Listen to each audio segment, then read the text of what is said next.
Hablar sobre Sarmiento es hablar sobre la vida de no solo un gran intelectual, sino un permanente batallador que en base a su temperamento logró persuadir, convencer y también generar enorme cantidad de polémicas. Sarmiento llegó a ser presidente, pero fue un destacado diplomático, un militar, un estadista, periodista, docente, maestro toda su vida, pero también le tocó, diríamos hoy, hacerse desde abajo, ¿no? Fue tendero, vendedor de azúcar, trabajó en minerías, fue maestro rural.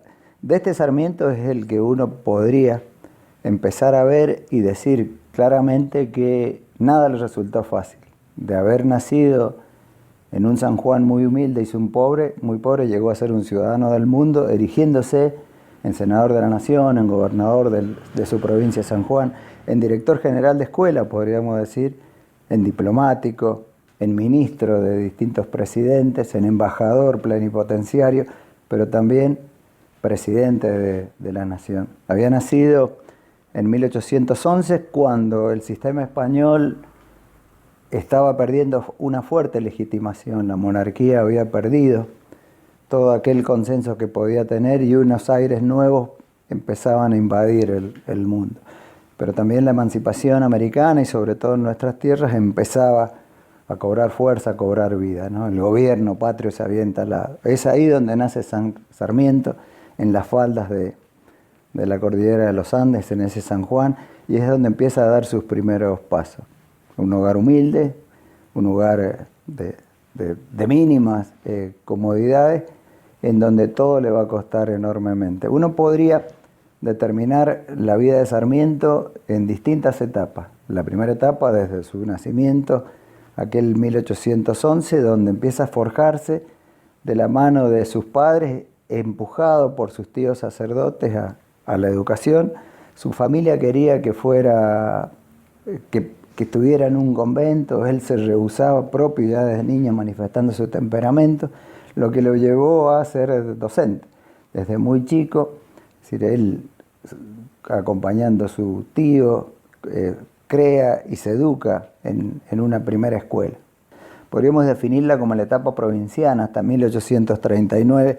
Es la etapa prácticamente del maestro, pero también donde empiezan a aflorar sus ideas. Empieza también a generar una fuerte repercusión su discurso, su debate, su instancia contestatoria y es de ahí el tiempo de su primer exilio en Chile, pero también será la época donde funda el Sonda, ¿no? En este viaje a Chile, caracterizado por muchos, es cuando él deja instaurado su pensamiento, ¿no? Donde las ideas, es decir, es muy difícil que mueran o que se consuman o que se maten, ¿no?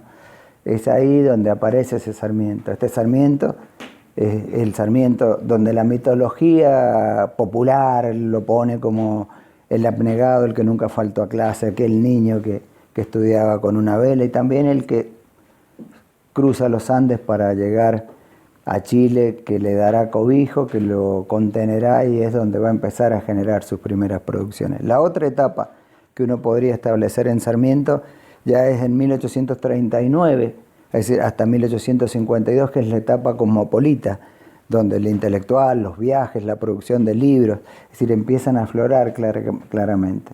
Y es ahí donde también va a tomar un contacto directo, ya no solo con la educación. Recuerden que había fundado una escuela, que había empezado a educar siendo desde muy chico, sino que también en Chile va a tener la oportunidad de vincularse con el ministro de Educación chileno, con Manuel Montt, quien le va a dar a su cargo la dirección de la primera escuela de maestros de América Latina, ¿no?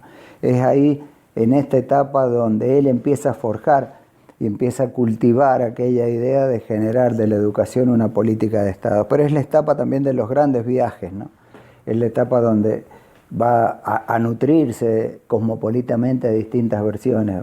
Va a recorrer grandes capitales en Europa, va a recorrer ciudades de África y va a recorrer prácticamente casi todo Estados Unidos, va a recorrer toda América, ¿no? Este cosmopolita Sarmiento se va nutriendo de distintas ideas, de distintos programas, va a ser estimulado a todo esto y va a ser donde va a tomar contacto con el director de educación, podríamos decir hoy, de Massachusetts, Konrad Mann quien lo va a incorporar al criterio y a la idea de la importancia relevante que tenía la formación primaria como base, como fuerte plataforma para el desarrollo de un país, ¿no? No solo la educación concentrada en un sector beneficiado y aristocrático, sino una educación masiva, amplia, popular, que contemple distintas aristas y que a su vez genere las bases cívicas para la construcción de un nuevo país y de un nuevo sistema. Es también, decíamos, no solo la etapa de los viajes, sino también de la gran producción de libros. Es decir, Sarmiento acá va a ser el tiempo donde va a escribir Recuerdos de provincia, Viajes, y donde por sobre todas las cosas va a ser inmortalizado por su gran obra que fue El Facundo, en 1845, primero en una serie de fascículos. Y es también donde en aquellos viajes propios de los avatares y de la coyuntura, ¿no?, de políticas y la posibilidad que tenía de ampliar su sistema de relaciones, va a encontrarse también con San Martín, es decir, va a tener un debate muy enriquecedor, él lo va a destacar, es decir, sobre todas las cosas, aquel San Martín enfermo en Grambura antes de tener que partir a su destino final en Boulogne-sur-Mer. Sobre todo el eje de la conversación con San Martín de Sarmiento va a girar en los prolegómenos y algunas de las circunstancias que relacionaron la entrevista de Guayaquil, ¿no?, en nuestra historia recordada, aquel encuentro de San Martín y de Bolívar. Esta va a ser la etapa, ¿no?, de formación, esa etapa cosmopolita, esa etapa de nutrimiento de su pensamiento, esa etapa de la consolidación como política de Estado de la educación. Es decir, es ahí, me parece, que aparece el gran intelectual que explota, ¿no?, que no solo virulentamente empieza a confrontar claramente sus ideas, es decir, y que va a volver al país, esta etapa, recuerden, de 1839 a 1852, cuando Rosas ha caído después de la batalla de Caseros y se empieza a generar el proceso de reorganización nacional en víspera de lo que luego sería la Constitución de 1853. Ese Sarmiento que se radica en el país y va a empezar a transitar humildemente, a mi entender, la tercera etapa, que es la etapa de la organización nacional, la etapa de las grandes polémicas, pero también de las grandes gestaciones. Y va a ser la etapa política, ¿no? En síntesis, aquella primera etapa provincial donde se cultiva el maestro, donde empieza a escribir y donde emigra, esa etapa cosmopolita donde se forma recorriendo prácticamente las grandes capitales ilustradas del mundo, y esta etapa, la tercera que podríamos marcar, de la organización nacional con un Sarmiento claramente vinculado a la política. Sarmiento ha ocupado una serie de espacios muy representativos en lo cultural, ¿no?, en lo intelectual, y ahora viene la consolidación, su máxima expresión llegando a presidente de la Nación. Él había viajado por los Estados Unidos y se empieza a generar, es decir, una etapa en donde Sarmiento empieza a ser escuchado, reconocido, ponderado. Es decir, va a contar con el auspicio de varios promotores en el país, entre otros también Aurelia Vélez, quien no solo va a ser su estimulante consejera y una especie de generadora de oportunidades abriendo puertas, sino también uno de sus grandes amores. Sarmiento llega a presidente en 1868 y es ahí donde se consagra gran parte de su obra. Es decir, ¿cuántos éramos? Muchos, pocos, cómo estábamos distribuidos. Es por eso que se va a generar en su presidencia el primer censo nacional. A partir de esa estadística, de ese dato, es cuando se van a empezar a tomar algunas determinaciones. Por ejemplo, algunas cuestiones que pasan inadvertidas, que son realmente significativas para la vida diaria, aún en día. La creación del registro civil, la importancia de la creación del boletín oficial, la importancia de una ley de ciudadanía, la importancia de una ley que va a tener que ver con los subsidios, y estos subsidios a partir de la recaudación destinados a uno de sus grandes lineamientos y a sus grandes objetivos, también estimulado por su ministro de Educación, Nicolás Avellaneda, a la postre presidente nacional. Es decir, la población educativa era realmente escasa, estaba dispersa, tan solo se vinculaba con un sector social medianamente acomodado, estaba de la mano de la educación privada, con un fuerte sesgo vinculado a la educación religiosa. Es decir, la multiplicación por varios números va a hacer que de 30.000 estudiantes terminen en la gestión de Sarmiento estudiando en el sistema educativo nacional 110.000. Pero también se van a crear 800 escuelas y a partir de la estimulación de la recaudación de impuestos se va a generar un proceso de multiplicación de bibliotecas, de ateneos de discusión, de nuevas cátedras y la apertura en los sistemas educativos superiores, universitarios, de nuevas cátedras. Pero no solo esto, sino que también va a contemplar el tema del medio ambiente, de la organización territorial a partir de la extensión de redes de transportes y del sistema sanitario y todo lo que tiene que ver al sistema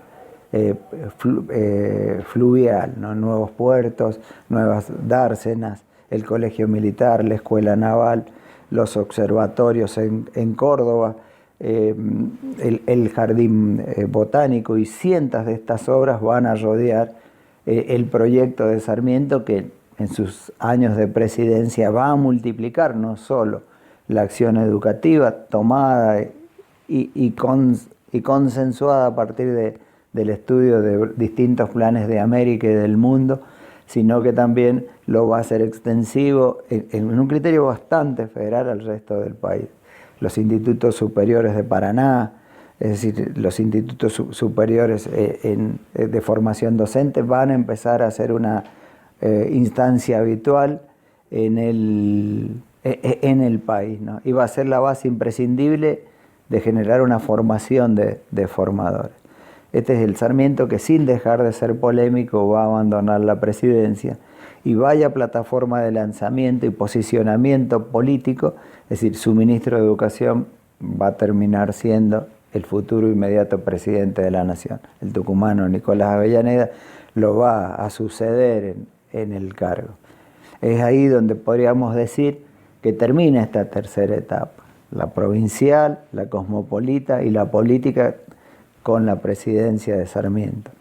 Ese era el Sarmiento que ha dejado la presidencia, pero como también algunas notas de color para poner en consonancia con el mundo actual, el mundo nacional, ¿no? Es decir, la dimensión nacional. Es el tiempo donde empiezan a aparecer los grandes diarios que tendrán una fuerte repercusión, entre otros la prensa, ¿no? Es decir, y también aparece una figura por la multiplicación de cantidad de diarios que empiezan a circular, ¿no? En Buenos Aires, en Rosario, en Mendoza, en Córdoba, que es la figura del canillita. Es decir, es también el tiempo donde, es decir, la literatura ha cobrado una fuerte importancia multiplicada por la aparición de librerías, de grandes librerías. Y también será Sarmiento quien va a crear, es decir, la Comisión Nacional de Bibliotecas, pionera en aquel momento. Es el tiempo del Martín Fierro, ¿no? Donde empieza a estar en las vidrieras nacionales e internacionales. Es el tiempo de los grandes debates. Y es el tiempo, vaya curiosidad, donde nace la Casa Rosada. Aquella casa de gobierno que era rojo punzó, es pintada en la casa en el tiempo de Sarmiento de color celeste, lo que es ese naranja, ese rojo, se atenúa con el celeste quedando rosado, ¿no? Vaya notas de color o ilustraciones que figuran también en el acervo cultural diario de nuestro país y que llegan hasta nuestros días. Los de grandes diarios, la importancia de los medios, la importancia relevante que tienen los medios como tribunas políticas defendiendo una u otra ideología, la importancia de la difusión y de la calle, la biblioteca, el Ateneo, ese canillita, pero también desde el punto de vista político, la concentración del poder en torno a esa recientemente pintada Casa Rosada. Y la última etapa de Sarmiento dejando la presidencia va a ser una etapa donde los viajes no van a estar descuidados. Recordemos que él ha sido senador, ha sido gobernador de San Juan y en este momento ocupando distintas responsabilidades va a llegar a ser director general de escuelas de la provincia de Buenos Aires. Es decir, no solo eso, sino que también va a instrumentar la importancia del rol de la educación en la mujer. Él ha traído 60 maestras de Boston, de Estados Unidos, algunas han llegado a Mendoza, el rol de la mujer en el sistema educativo, y por sobre todas las cosas, es decir, va a ponderar su prédica. Este es el Sarmiento, ¿no?, ilustrado, cuya estrategia era, por sobre todas las cosas, poner en valor la educación como un móvil transformador de la sociedad y como una instancia permanente de retroalimentación sociocultural, facilitando el crecimiento económico, ¿no? Esta Argentina que empieza a manifestarse claramente en el contexto de las naciones como agroexportadora, va a tener un sustento muy importante porque también va a abrir las puertas a la llegada de la inmigración, a la estimulación del ferrocarril, ya con la bandera fuerte, clara y marcada de que la educación prioritaria y por sobre todas las cosas pasa a ser una política de Estado que llega hasta nuestros días. Ese Sarmiento es el que, ya grande, enfermo, va a ser acompañado por su hija Fautina, y va a morir trágicamente, como lamentablemente tiene el cursar de la vida de muchos argentinos. Va a morir en Paraguay un 11 de septiembre de 1888, es decir, exiliado, enfermo, pero a mi entender, con la loable tarea de haber cumplido lo que siempre sostuvo y lo que siempre, es decir, protagonizó, ¿no? Esta idea de hacer de la República una escuela, creo que sentó las bases y se cultivó, ¿no?, a partir de algunas de las situaciones que no ve.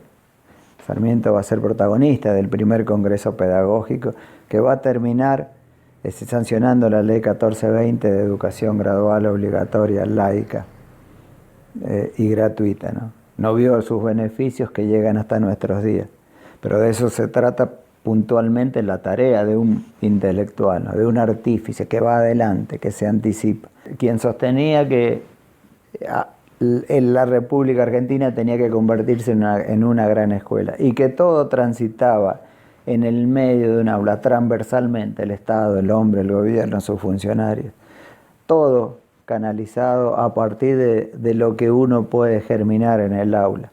Es decir, es la única alternativa hoy, ese discurso sarmientino, esa prédica de Sarmiento, esa protagonización de Sarmiento que pueda acortar esta brecha socioeconómica y cultural, ¿no? La educación, tan solo la educación es la que acerca las posiciones. Y por sobre todas las cosas, es decir, en alguien como él que batalló toda su vida sin alcanzar a ver lo mucho que había sembrado. Vaya, es decir, paradoja, él fue uno de los estimuladores de un congreso pedagógico que terminó sancionando la ley 1420 y que él no alcanzó a percibir en todo su mérito, en todo su beneficio y en todo su impacto. En estos tiempos, ¿no?, de profunda grieta social, en el marco de una profunda grieta política, en el marco de una pandemia, hoy por hoy, nuevamente, la acción de los maestros, de sus equipos de trabajo, de sus cuerpos directivos y la escuela erguida, siempre abierta, siempre viva, es la única alternativa de acción, de superación y por sobre todas las cosas de reposicionamiento que nos permite repensar un país mejor. Esto viene de aquella generación donde Sarmiento indudablemente fue un protagonista. Pensó un país para mucho tiempo después y siglos después de su fallecimiento todavía se lo sigue recordando. Un congreso en Panamá determinó que el 11 de septiembre era el Día del Maestro. Qué merecido y qué justo. Y vaya, en este pequeño, no homenaje, sino en estas reflexiones, un abrazo muy cordial a los cientos de colegas y a los cientos de seños, de profes, de dires, que tanto hacen para sostener el pie el sistema educativo argentino.